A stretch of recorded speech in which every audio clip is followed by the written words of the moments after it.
असरा में बिछल बा अखिया कहिए से बोलाइला। कबले सरधा पुरई बुए माई, बेटा के घरे कब आई बुए माई।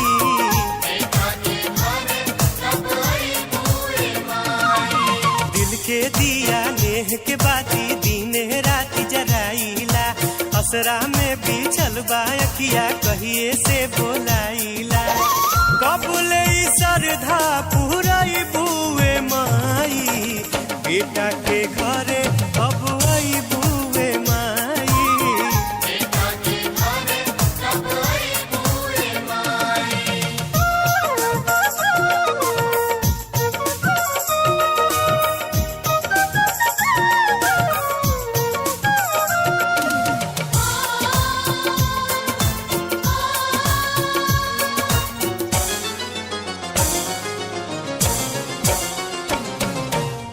नइखे अवकात बाकी दिल में बलल सा, ए माई धैले बानी मनसा के कलसा।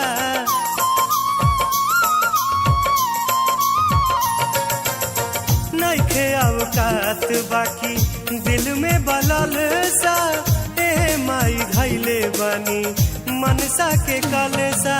नइखे सहारा बानी बेचारा कैसे होई गुजारा हो, ना जाने हम कबले पाइब दुखवा से छुटकारा हो।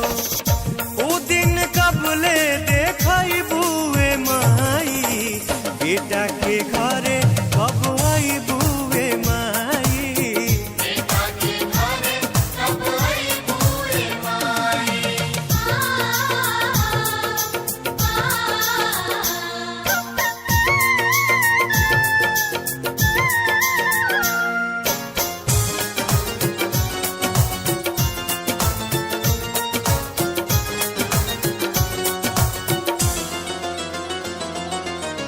जाने अनजाने में का कहनी गलतिया, रूपवा निहारे खातिर छछने ले अखिया।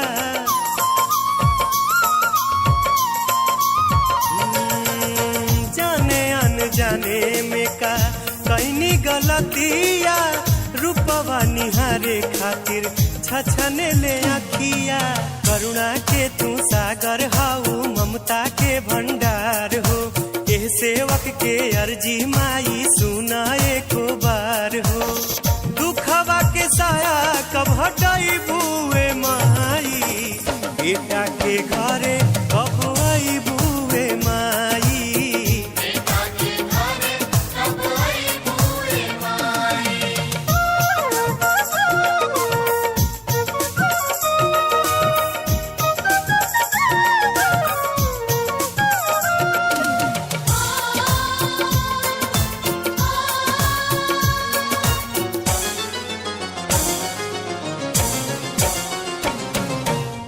अर्जी हमार जेना सुनबू मतारी, तब हम रोवे जाइब के करा दुआरी।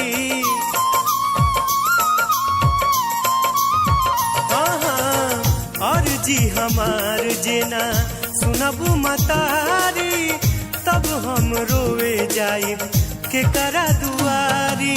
देह के डोरी तूरा जनना दिल पत्थर से तोपा हो, रोवत बिलखत बेटा के आंचर से लोरवा पोछा हो। हमरा के कब अपनाई बुए माई, बेटा के घरे कब आई बुए माई।